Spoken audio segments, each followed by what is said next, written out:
کوئی بڑے سے بڑا عالم، کوئی نبی، کوئی صحابہ، کوئی بھی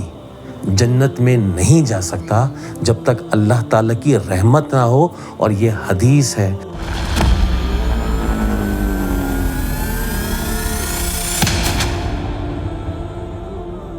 انسان فطرتاً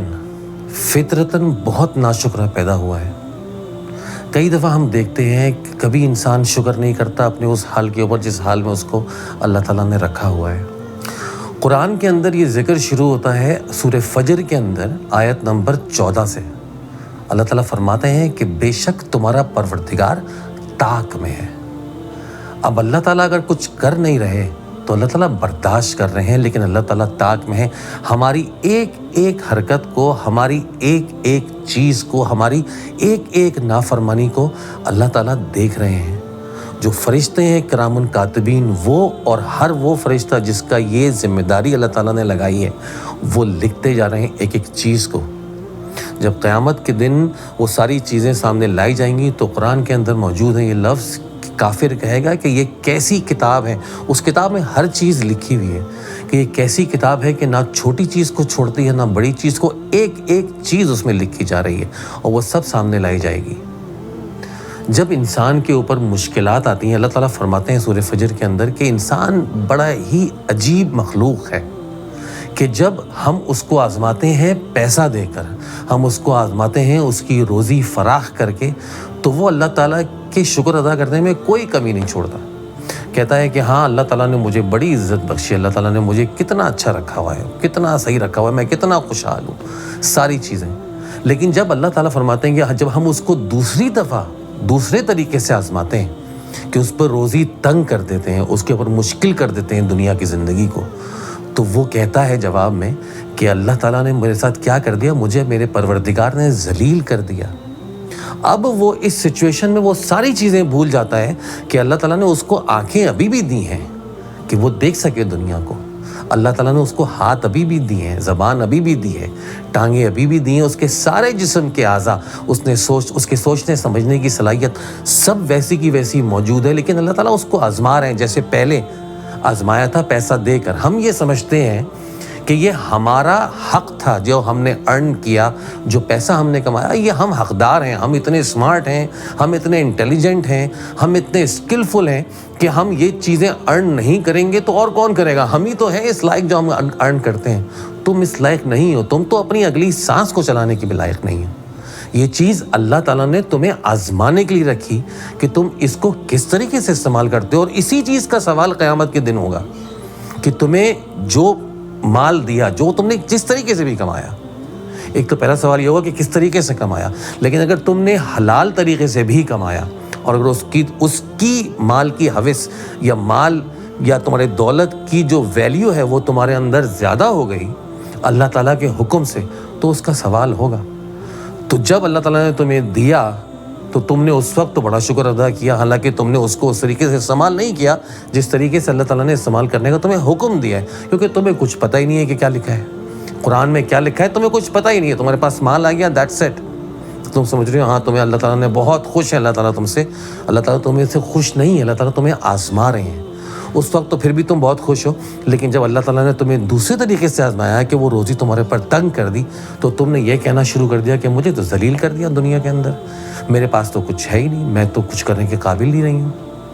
میرے کسی کام میں فائدہ ہی نہیں ہو رہا، میرے کسی کاروبار میں فائدہ نہیں ہو رہا، میں کسی ایک نوکری میں نہیں، 10,000 چیزیں۔ اب اس کے برعکس اگر سوچو کہ تمہاری اولاد اگر ہے تو وہ تمہاری اولاد کے ساری باڈی کے فنکشنز چل رہے ہیں یا نہیں چل رہے ہیں، تمہاری اولاد معذور تو نہیں ہے، تمہاری اولاد ایسی تو نہیں ہے جو چل پھر نہیں سکتی ہو، جو اسپیشل نیڈ چائلڈ ہو، اللہ تعالیٰ نے تمہیں ایسا تو نہیں دے دیا، تمہیں کوئی اس طرح سے آزمائش تو نہیں کری کہ تمہیں صرف مال سے تنگی سے آزمائش کری ہے، اور اس کے اوپر بھی اللہ تعالیٰ نے وعدہ کیا ہے کہ میں رزق جس کو میں نے پیدا کیا اس کے رزق کی ذمہ داری میری ہے، تو تم بھوکے نہیں سو رہے ہو، اس کے باوجود صرف اور صرف تمہارے پر وہ جو روزی اللہ تعالیٰ تنگ کر کے تمہیں آزما رہے ہیں، تم اس آزمائش پہ نہ تو اس وقت پورے اترے تھے جب تمہارے پاس پیسہ تھا، اور نہ تم اب پورے اتر رہے ہو جب تمہارے پاس اللہ تعالیٰ نے تنگی کری ہے۔ ایسے لوگ جن کے ساتھ پرابلمز ہوتے ہیں کوئی جسمانی، ایسے لوگ جن کی اولادوں کے ساتھ کوئی پرابلم ہوتے ہیں جسمانی، ایسے لوگ جن کی اولادیں 100% فنکشنل نہیں ہوتی، ان لوگوں سے جا کے پوچھا جائے کہ آپ کے دل پر کیا گزرتی ہوگی جب آپ کی اولاد اس طریقے سے پرفارم نہیں کرتی جس طرح سے باقی لوگوں کی اولادیں کر رہی ہیں، تو آپ کے دل پہ کیا گزر رہی ہوگی۔ انسان کو چاہیے کہ انسان اپنی اس زندگی کو ایک آزمائش کے طور پہ ہی رکھے، ہمیشہ اس زندگی کو ایک آزمائش کے طور پر ہی اپنے ساتھ لے کے، ایک ایسا اسائنمنٹ کے طور پر اپنے ساتھ لے کے چلے کہ ہاں اگر مجھے مال مل گیا تو بھی میری آزمائش ہے، اور اگر میرے ساتھ تنگی ہوئی ہے تو بھی میری آزمائش ہے، کیونکہ ان دونوں چیزوں کا سوال ہوگا کہ ہم نے تمہیں جب مال دے کر آزمایا تو تم اس پہ کیسے اترے، اور اگر ہم نے تم پر روزی کو سخت کیا تو تم اس کے اوپر کیسے اترے۔ ہمارے پاس جواب ہوگا ان چیزوں کے دینے کے لیے کہ ہم صرف اور صرف بس 4-5 وقت کی جو نماز پڑھتے ہیں، فجر تو اکثر لوگ چھوڑ دیتے ہیں، جو 5 وقت کی اگر جو نماز پڑھتے بھی ہیں، صرف اور صرف وہ نماز پڑھ کر اور باقی ساری چیزیں کر کے کیا ہم جسٹیفائی کر سکتے ہیں اپنے اعمال کو اللہ تعالیٰ کے آگے؟ کوئی بڑے سے بڑا عالم، کوئی نبی، کوئی صحابہ، کوئی بھی جنت میں نہیں جا سکتا جب تک اللہ تعالیٰ کی رحمت نہ ہو، اور یہ حدیث ہے کہ اپنے اعمال کا اگر حساب کتاب اللہ تعالیٰ نے کر لیا تو کوئی جنت میں نہیں جائے گا، کوئی بھی نہیں جائے گا۔ تو ایک صحابہ نے بڑی ہمت کر کے پوچھ لیا کہ یا رسول اللہ آپ بھی؟ انہوں نے کہا ہاں میں بھی نہیں جا سکتا جنت کے اندر، کوئی نہیں جا سکتا۔ اگر اللہ تعالیٰ نے آپ کا ایگزام لینا شروع کر دیا کہ آپ نے یہ کیا تو اس کے اتنے مارکس، آپ نے یہ نہیں کیا تو اس کے اتنے مارکس مائنس، آپ جنت میں نہیں جا سکتے، کوئی بھی نہیں جا سکتا۔ تو آپ اس لیول تک تو آپ پہنچ ہی نہیں سکتے جہاں ہمارے نبی صلی اللہ علیہ وسلم گئے، یا جو صحابہ تھے اس وقت کے اوپر بھی جو عشرہ مبشرہ تھے جن کو بتا دیا گیا تھا کہ آپ جنت میں ہی جائیں گے، اس کے باوجود وہ روتے تھے کہ اگر اللہ تعالیٰ نے حساب کر لیا تو کیسا ہوگا، کاش میں ایک پرندہ ہوتا، کاش میں کوئی مٹی ہوتا۔ 10,000 مثالیں آپ کے سامنے ہیں۔ ہم اپنے آپ کو اس دور کے اندر کیسے جسٹیفائی کر سکتے ہیں اگر ہم کل مر گئے تو کیا ہوگا؟ اتنی جلدی لوگ